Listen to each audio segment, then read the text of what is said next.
Caitlin Clark joined Sunday Night Basketball for 2 NBA games.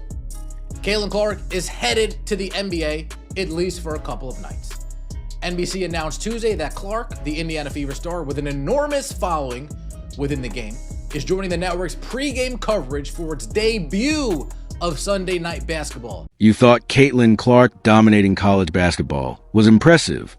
You thought her reshaping the WNBA's financial landscape was a power move. But what's happening right now, behind the scenes of a major network's billion-dollar gamble, might just be her most strategic play yet. This isn't about breaking records on the court. This is about a carefully orchestrated takeover of the entire sports media arena, and it starts on a stage so big, it will change how we see athletes forever. NBC just dropped a bombshell that sent shockwaves far beyond the world of hoops. They're bringing back the NBA with a monumental new show. And for their opening night, they didn't call a legacy NBA superstar. They didn't call the usual media suspects. They called a 22-year-old WNBA rookie. Caitlin Clark is stepping onto the set of Sunday Night Basketball. And this isn't a cute guest appearance. This is a calculated launch of a new era. Madison Square Garden. The debut. They picked her to kick it off. Not, yeah, it'll do a couple weeks and then you'll come in. No. We need you to launch this thing, dude. We need you to kick this off. See? But why now? And what does this reveal about the terrifying possibility that the upcoming WNBA season might not even happen? The truth behind this deal is more complex and shocking than anyone is letting on. Let's break down the sheer scale of this move. On February 1st, at Madison Square Garden, the mecca of basketball itself, before LeBron James and the Lakers take on the Knicks, Caitlin Clark will be sitting at the analyst desk. This isn't some side segment. She will be breaking down the game alongside three of the most lethal scorers in NBA history, Carmelo Anthony, Vince Carter, and Tracy McGrady. Think about that visual. A rookie, the face of the modern women's game, dissecting plays with Hall of Famers. NBC is sending a crystal clear message. Her basketball mind belongs on the biggest stage. They are presenting her not as a novelty, but as a peer. The conversations that will spark, the insight she brings from her unprecedented logo range game. It's a masterclass in cross-generational promotion. But this was never just about good analysis. NBC is playing chess, not checkers. They just secured the NBA rights for a staggering amount of money, a multi-billion-dollar gamble that demands an immediate and monumental return on investment. They have a nostalgia, the classic theme song, but in a media era dominated by streaming algorithms and short-form content. They needed a rocket booster for relevance. They needed a figure who could cut through the noise and command attention in a fragmented media landscape, someone who transcends the traditional sports audience. And the data told them exactly who to pick. One tease about what might be coming during Clark's debut appearance. We're hoping to have Caitlin with a basketball in her hand. That's not a tease. That's not a tease. Not teasing the shoe, right? Remember when Clark's record-breaking college game was put behind a Peacock paywall? Subscriptions skyrocketed. People paid just to watch her, proving a willingness to follow her anywhere. NBC witnessed the Clark effect firsthand, the avid, dedicated, often young and female fan base that follows her every move, a demographic historically underserved by traditional NBA broadcasts. They are banking that those millions will now follow her to their NBA coverage, effectively using her as a human bridge to an entirely new viewer segment. They are using the hottest name in sports to launch their most expensive property, a move that bypasses years of brand building. That tells you everything about her market power. She's not just an athlete. She's a one-woman demographic delivery system, a key to unlocking a future where sports viewership is personal, loyal, and driven by star power above all else. This isn't just a broadcasting decision. It's a demographic hack, and it could rewrite the rules for how networks sell sports to a new generation. But here's where the story twists into speculation territory. Look at the dates they chose for her appearances. February 1st, right before the NBA All-Star break. And then she returns on March 29th, right before the WNBA preseason is meant to kick into high gear. On the surface, it's perfect timing to keep her in the spotlight during the WNBA offseason, a standard cross-promotional play. But dig one layer deeper and a more urgent reason emerges. The entire WNBA is barreling toward a potential labor crisis, a lockout, League insiders have been whispering about this for months. The collective bargaining agreement is a ticking time bomb, with core issues around travel, salaries, and revenue sharing, and many are predicting the season could be seriously delayed or worse. So, what happens if there's no WNBA basketball in May? What happens if the Indiana Fever don't take the court? Suddenly, the league's most marketable star faces a dangerous silence, a gap in the narrative that could cool the unprecedented momentum she's built. Caitlin Clark suddenly has this massive, regular platform on national television. This 2-game commitment could very easily expand into a recurring role, a contingency plan hidden in plain sight. NBC could keep her on every Sunday night, integrating her fully into their NBA narrative. She could effectively become the face of basketball on TV while her own league is shut down, maintaining her cultural footprint and giving fans a regular fix. This gig isn't just a cool side hustle. It's a brilliant, pre-negotiated insurance policy for all parties. It's a safety net for her visibility and a guarantee for NBC that they retain a major draw regardless of external chaos in another league. The network isn't just hiring an analyst. They're securing a headline act in case the rest of the sports calendar goes quiet.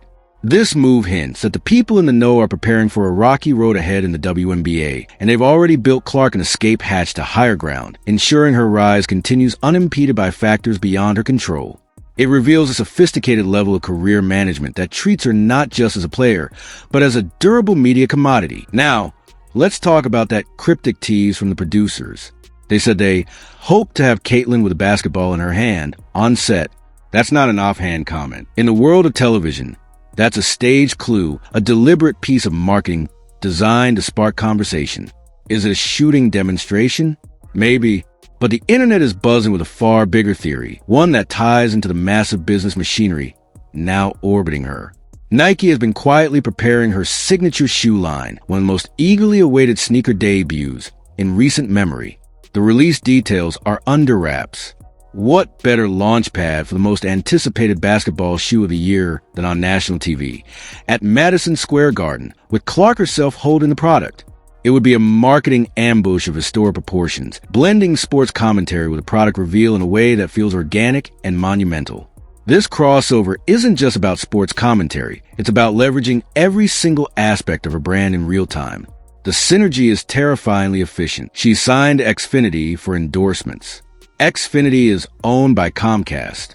Comcast owns NBC. This entire arrangement is a corporate ecosystem functioning at its peak, with Clark as the central asset, and every appearance is a chance to amplify another branch of the empire.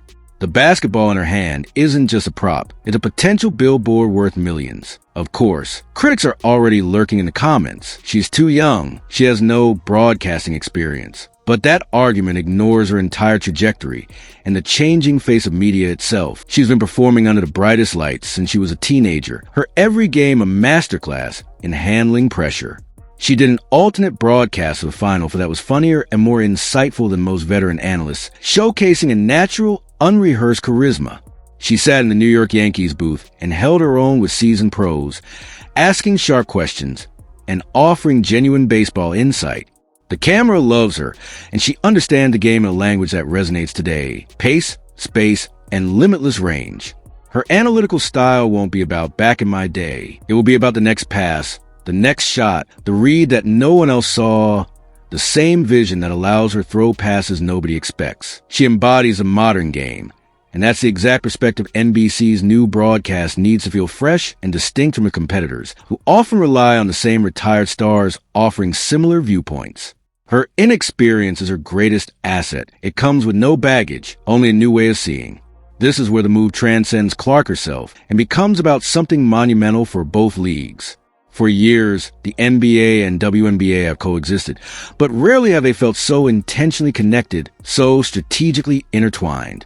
By placing the WNBA's brightest star at the heart of the NBA's flagship new broadcast, they are building a permanent bridge, not just a temporary footpath. They're telling the casual NBA fan, if you value her opinion on LeBron and Jalen Brunson, you should probably respect what she does on her own court. It's the ultimate validation, a form of endorsement no commercial can buy. The respect shown to her on that set by legends like Melo and Vince Carter will subtly, powerfully elevate the perception of the entire women's game, signaling to a skeptical segment of fans that the expertise is real and worthy of their time. It's cross-promotion that actually makes sense, and when the WNBA season finally tips off, lockout or not, the audience waiting for her will be exponentially larger, pre-sold on her brilliance because they saw it validated in their own sporting world. This is about legacy building for an entire league, with one player as a catalyst. So what can we really expect on February 1st? Expect a star treatment from the moment the camera finds her. She won't be in the background. She'll be front and center, likely breaking down defensive schemes and offensive sets with a clarity that surprises people who only know her for deep threes. Imagine her diagramming a Lakers play, critiquing a defensive switch with the same precision she uses to attack a screen, or explaining the geometry of a pass she herself could have thrown. Her presence makes the entire show feel younger, more urgent, more connected to the way the game is played now by the very athletes on the floor.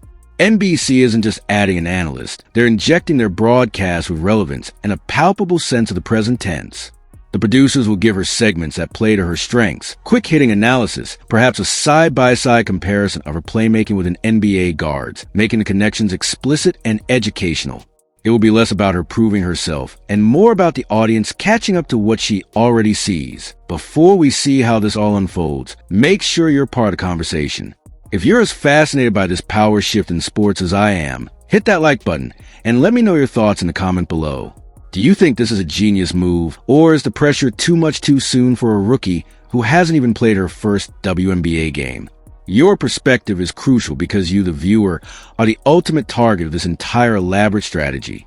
Every rating point, every click, and every comment proves whether this gamble pays off. So let me know where you stand before history plays out on live television. In the end, this is a triple win wrapped in a media revolution. NBC wins by capturing the hottest star to anchor their new era, providing them with an immediate and undeniable hook that cuts through the clutter of a crowded sports broadcasting landscape. They aren't just launching a show, they're launching conversation, and Clark is a catalyst. This move guarantees headlines, drives social media engagement from a demographic that often tunes out traditional pregame shows, and provides a seamless entry point for millions who have followed her journey but may not have NBA League Pass. For a network re-entering the arena after decades, this isn't just a savvy signing, it's a declaration of intent. They are signaling that their coverage will be different, more contemporary, and more connected to the cultural currents that drive modern sports fandom. The value isn't just in her analysis for one night. It's in the statement her presence makes for the entire brand of their new basketball partnership. The NBA wins by attracting fresh eyes and benefiting from a buzz that makes their product feel newly relevant. While the league is globally popular, there's always a struggle to engage the next generation of fans and to maintain a sense of urgency throughout the marathon regular season. Clark's involvement acts as a powerful accelerant. Her fan base, many of whom are deeply invested in her story and her style of play, will now be presented with the premier stage of the sport, seeing its stars through her analytical lens. This introduces a potent new vector for fandom. Furthermore, her presence subtly endorses the NBA's own style of play.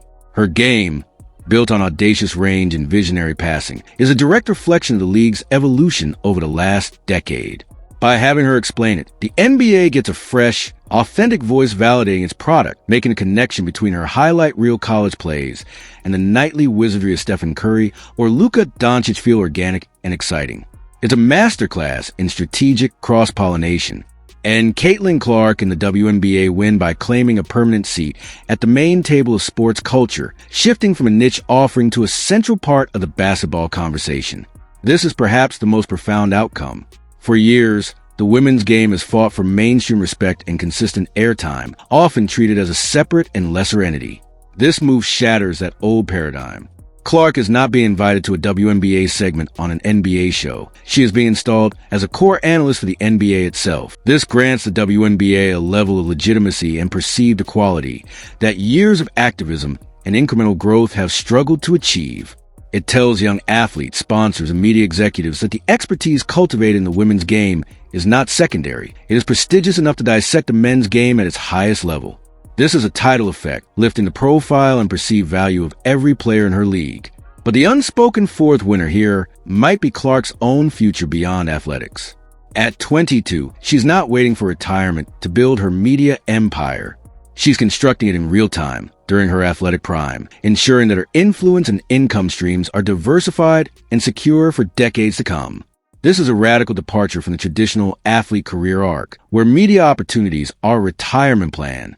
Clark is treating her on-court career and her off-court brand building as synergistic, simultaneous ventures. Each bucket she scores in the WNBA increases her credibility on the NBC set, and each insightful comment she makes on TV deepens the narrative around her basketball IQ, making her in-game performances even more compelling to watch. That a level of foresight and business savvy we almost never see, reminiscent more of a tech founder iterating on a platform than a professional athlete following a linear path. She is building equity in Caitlin Clark, the brand in multiple markets simultaneously, making her not just a player, but a truly durable, recession-proof institution in the sports world. February 1st isn't just a broadcast debut. It's the first chapter of a new playbook, written by a player who understands that the game isn't just played on the court anymore. It's played on screens, in boardrooms, and in the minds of millions. The arena is now infinite, encompassing live broadcasts, social media clips, endorsement launches, and cultural commentary. Success is measured not only in points and assists, but in ratings, share, social engagement, and the ability to command attention across multiple platforms. And right now, she's running circles around everyone. And the most shocking part is that most haven't even realized the full scope of the game she's winning. While others focus on singular victories, Clark is playing a multidimensional strategy, aligning corporate giants, leveraging her unique data profile, and rewriting the script for what an athlete's influence can look like in the 21st century.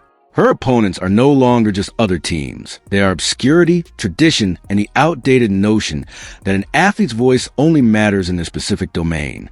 On February 1st, when the red light on the camera glows, she won't just be analyzing a game. She'll be demonstrating the future, and everyone else is just trying to catch up. So tell me, will you be tuning in just to see how she handles the spotlight among legends? This isn't just about watching a basketball analysis. It's about witnessing a cultural moment in real time. Can the rookie who rewrote the college record books command the same respect in a room full of Hall of Fame scorers? The intrigue is irresistible.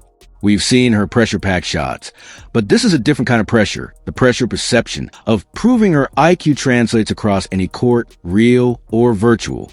The dynamic alone is must-see television. Will Mello, Carter, and McGrady engage her as a colleague from the jump, or will there be a subtle, unspoken testing period that viewers will scrutinize? Every reaction, every nod of agreement will be dissected. This debut is a high-stakes performance, and the entire sports world will be watching to see if her command of the game is as potent behind the desk as it is behind the three-point line. Do you think this move secretly confirms the fears about a WNBA lockout, acting as a canary in the coal mine for the league's labor health? The timing is too conspicuous to ignore.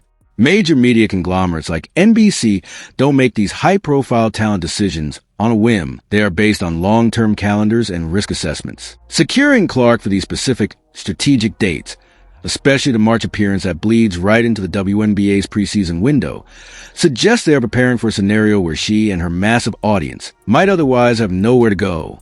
It's a hedging of bets. If the league and its players are in perfect harmony heading into a new season, this is simply a brilliant crossover. But if there are rumblings behind closed doors of protracted negotiation, this looks like a preemptive lifeline, ensuring the sport's brightest star remains in the public eye on a major platform, keeping her value high regardless of the league's operational status.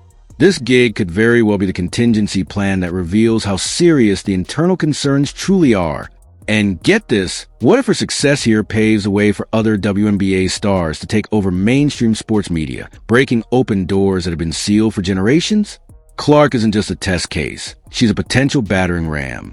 If she excels, if the ratings spike and the feedback is overwhelmingly positive, it shatters the unspoken ceiling. It proves that expertise and charisma are not gendered, and that audiences will listen to a woman break down the men's game if she knows her stuff. Suddenly, the path is clear for a Aya Wilson to provide defensive analysis, for a Sabrina Ionescu to talk shooting mechanics, for a Brianna Stewart to discuss floor spacing on other major networks. The implications are massive, potentially reshaping sports broadcasting as we know it, moving it toward a truly inclusive expert panel that reflects the totality of basketball knowledge. This could be the beginning of the end for the old guard repetitive analyst model, ushering in a new era where the best minds from all corners of the sport finally get the megaphone they deserve. Let me know what you think in the comments. And if you want deep dives into the untold strategies behind the biggest sports stories, subscribe and hit the notification bell. You won't want to miss what we break down next, as this story is guaranteed to have twists and revelations that will keep us talking all season long. The coming months will reveal if this is a one-off experiment or the genesis of a new blueprint. Will her WNBA teammates watch with pride, seeing a door held open? Will other networks scramble to find their own crossover stars? This is about more than one game or one broadcast. It's about a shift in the entire ecosystem. Your engagement, your views, and your comments are part of that story now. So tell me below, is this the dawn of a new era in sports media, or will the old ways resist a change? Hit subscribe because we'll be tracking every development, every rating, and every reaction right here.